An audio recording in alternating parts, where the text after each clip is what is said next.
Wahyu 18. Setelah itu aku melihat satu lagi malaikat turun dari surga. Dia mempunyai kuasa besar dan cahayanya mengelilinginya menerangi seluruh bumi. Dia berseru dengan suara lantang. Babel sudah jatuh, Babel yang agung sudah jatuh. Sekarang syaitan-syaitan dan roh-roh jahat tinggal di Babel. Segala macam burung yang najis dan dibenci orang tinggal di situ. Semua bangsa sudah minum wainnya, yaitu perbuatannya yang cabul. Raja-raja dunia melakukan perbuatan cabul dengannya, dan saudagar-saudagar di bumi menjadi kaya oleh nafsunya yang tidak terkendali itu.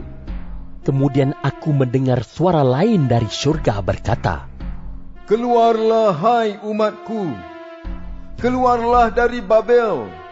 Janganlah berbuat dosa seperti penduduk kota itu.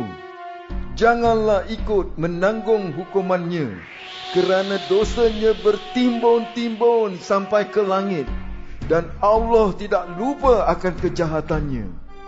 Perlakukanlah Babel sebagaimana Babel telah memperlakukan kamu. Balaslah Babel 2 kali ganda bagi semua perbuatannya. Isilah cawannya dengan minuman yang 2 kali lebih keras daripada minuman yang disediakannya untuk kamu. Berilah Babel penderitaan dan kesedihan sebanyak kemuliaan dan kemewahan yang diberikannya kepada dirinya sendiri.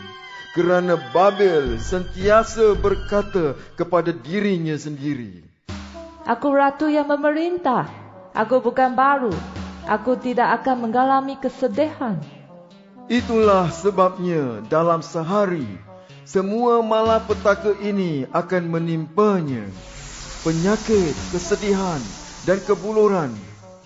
Babel akan dihanguskan oleh api, kerana Tuhan Allah yang menghakiminya itu berkuasa.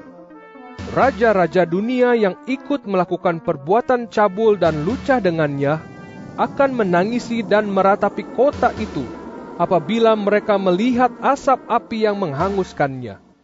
Mereka berdiri dari jauh kerana mereka takut terkena penderitaannya. Mereka berkata, Alangkah malangnya kota Babel yang agung dan perkasa itu. Dalam 1 jam sahaja Babel telah dihukum. Para saudagar di bumi menangis dan berkabung karenanya, oleh sebab tidak seorang pun membeli barang dagangan mereka lagi. Tidak seorang pun membeli emas, perak, permata ataupun mutiara mereka. Tidak seorang pun membeli kain linen, kain ungu, kain sutera dan kain merah tua. Tidak seorang pun membeli segala macam kayu yang jarang didapati, pelbagai benda yang dibuat daripada gading, kayu yang mahal, gangsa, besi dan marmer. Tidak seorang pun membeli kayu manis, rempah-rempah, setangi, mur dan kemenyan. Tidak seorang pun membeli wain dan minyak, tepung dan gandum, lembu dan domba, kuda dan pedati, abdi dan tawanan perang sekalipun. Para saudagar berkata kepadanya, Segala yang ingin engkau miliki sudah lenyap, dan semua kekayaan serta keindahanmu sudah hilang. Engkau tidak akan mendapati semua itu lagi. Para saudagar yang menjadi kaya kerana berniaga di kota itu akan berdiri dari jauh, kerana mereka takut terkena penderitaannya. Mereka akan menangis dan berkabung, serta berkata, Alangkah malangnya kota yang agung itu.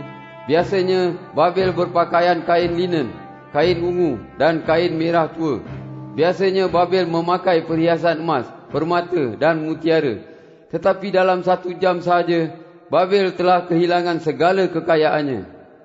Semua nakoda, penumpang dan anak kapal, serta semua orang yang mempunyai mata pencarian di laut, berdiri dari jauh. Mereka berteriak apabila melihat asap api yang membakar kota itu. Mereka berseru, Belum pernah ada kota seperti kota yang agung ini. Mereka menghamburkan abu ke atas kepala sebagai tanda berkabung. Lalu mereka menangis dan berseru, Alangkah malangnya kota yang agung itu. Di situlah semua orang yang mempunyai kapal-kapal di laut menjadi kaya kerana kekayaan kota itu. Tetapi dalam 1 jam sahaja, Babel telah kehilangan segala-galanya. Bersukacitalah, hai syurga, kerana kemusnahan kota itu. Bersukacitalah, hai umat Allah, rasul-rasul dan nabi-nabi, kerana Allah telah menghukum Babel bagi apa yang sudah dilakukannya terhadap kamu.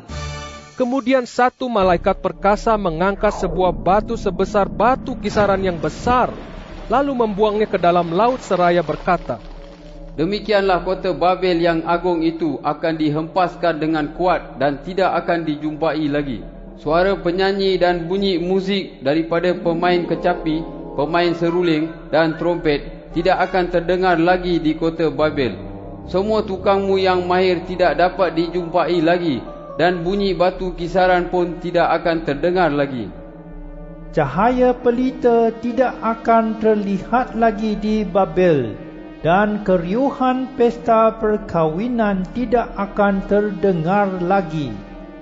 Saudagar-saudagarmu ialah orang yang terkemuka di seluruh dunia dan dengan ilmu sihir. Engkau menipu semua orang di dunia. Babel dihukum kerana darah nabi-nabi dan darah umat Allah didapati di dalam kota itu. Singkatnya, darah semua orang yang sudah dibunuh di atas bumi.